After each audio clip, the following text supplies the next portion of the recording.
This video is brought to you by Skillshare. Stick around to hear more about the special offer they are providing to the entire upper echelon community. Okay, after a few days off with no videos, I'm back, and the subject today is social media. More specifically, a viral trend on social media that is deadly.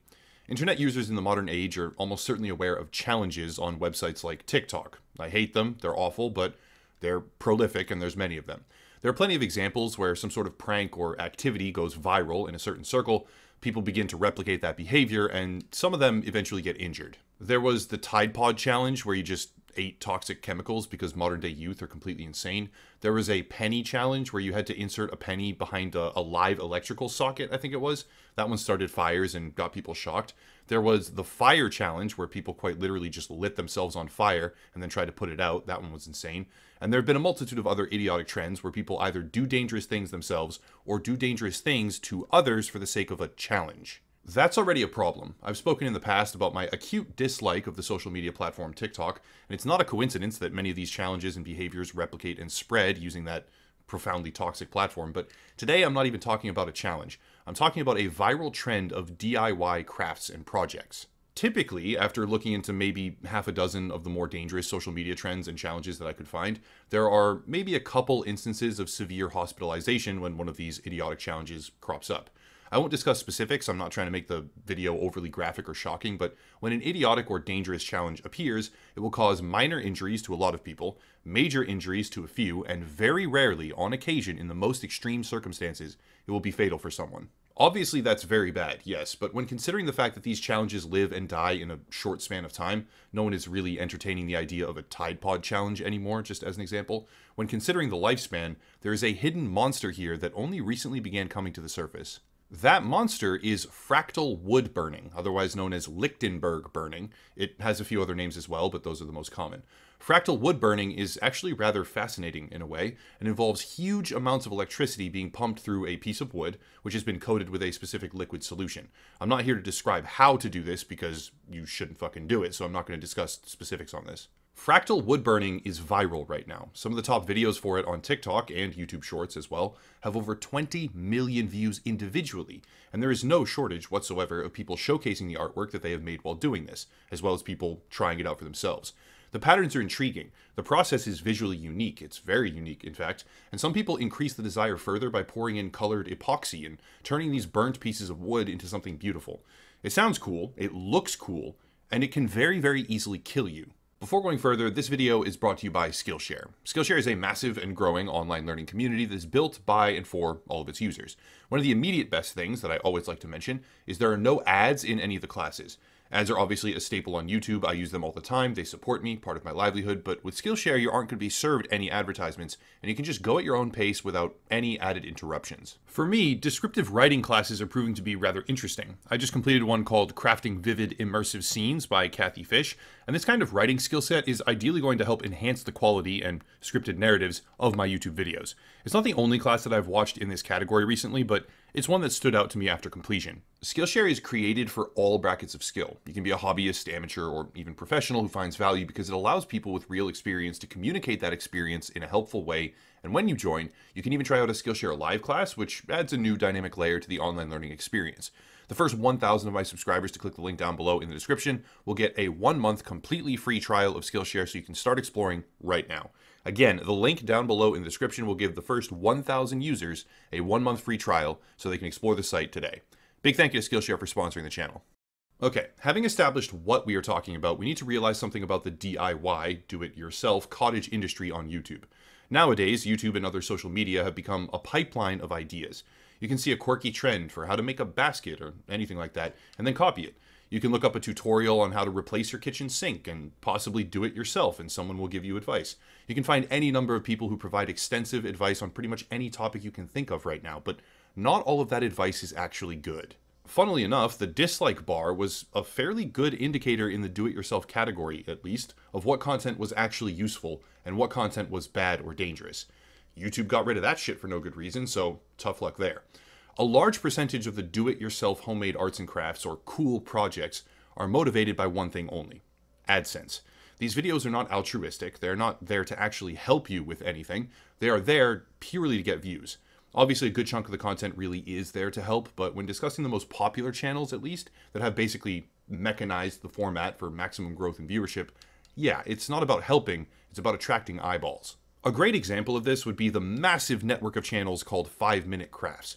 This network has a hefty section aimed specifically at children, and notoriously posted a video basically saying it's a fun little household trick to put your strawberries in bleach so that they turn white. That is grossly irresponsible and obviously a terrible idea.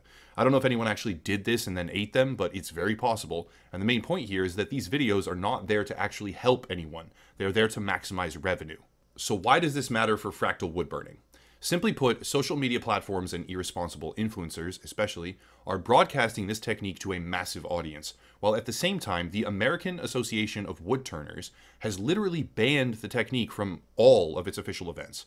You can't even show the technique to people at a sponsored gathering because it is so dangerous. They have a blanket ban on ever discussing it or showing it in official publications, written or online, either or, and the industry consensus here is that this can kill people and shouldn't be happening. The problem itself is widespread. There are tutorials all over these platforms, Facebook, YouTube, TikTok, etc., where people showcase how to make your own high-voltage fractal burner. The way you can do it?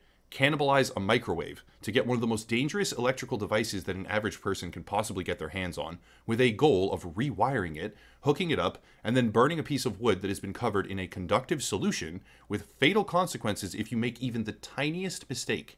To date, as per the most recent stats that I could find, over 30 people have died from this, in America alone, which is a lower number than reality because that's only cases where the death was confirmed and then publicized as being specifically from a fractal wood burner. There are more in other countries, there are more that have not been publicized, and the trend is quite literally fatal for a not insignificant number of people who try it.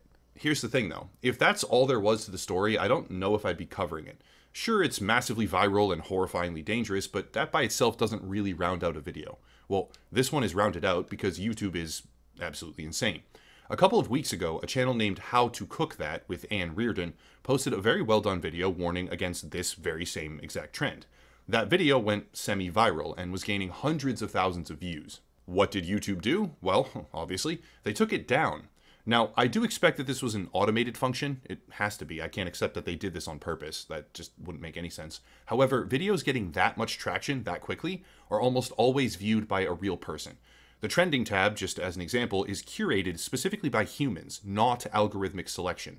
I'm very skeptical as to how that video actually got taken down, because a viral warning against an activity that can kill you was blocked and suppressed, while the actual DIY guides on how to get parts from your microwave and risk your life to burn a piece of wood are all still there. They're all still up.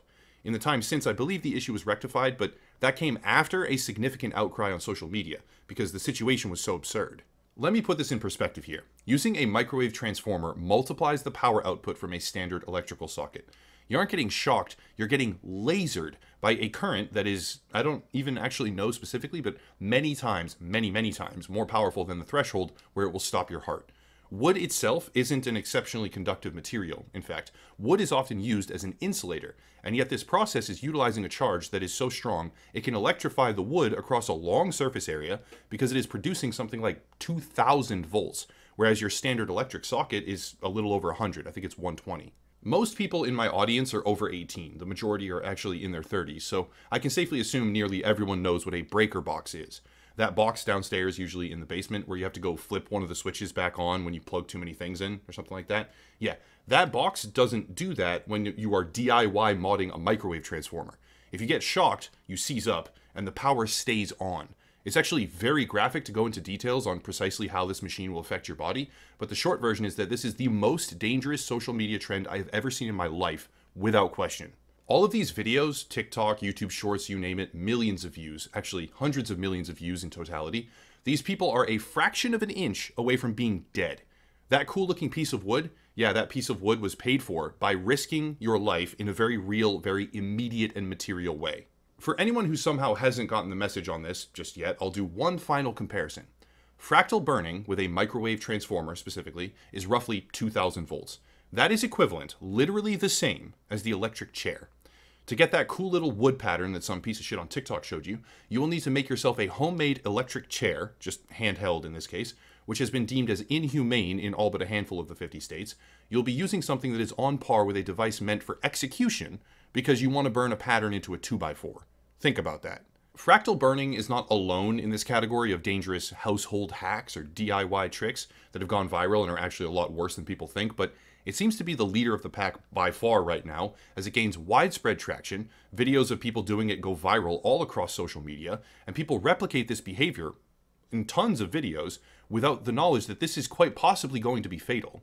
Ideally, YouTube would implement some sort of restriction on this content. I wouldn't normally be asking for that, actually, but if you're going to delete videos that criticize the trend, even in error, they should probably be deleting the tutorials on how to create a DIY electric chair device out of your microwave that could possibly kill you, just so you can do a little arts and crafts thing with wood burning. Those might be a better target. Anyway, if you or anyone you know has considered, tried, or might be thinking about this trend, shut it down. It is not worth the risk. It is not worth your life, and you very well might pay with your life. And it is, no exaggeration, the most dangerous trend I've ever seen on social media. That's it. If you want to support, there are links down below, primarily locals and Patreon, also Odyssey, a YouTube platform alternative, another YouTuber to check out, merchandise, social media, Skillshare, the sponsor, etc., etc. But I'll cut it there and stop rambling. As always, thank you all for watching, and have a nice night.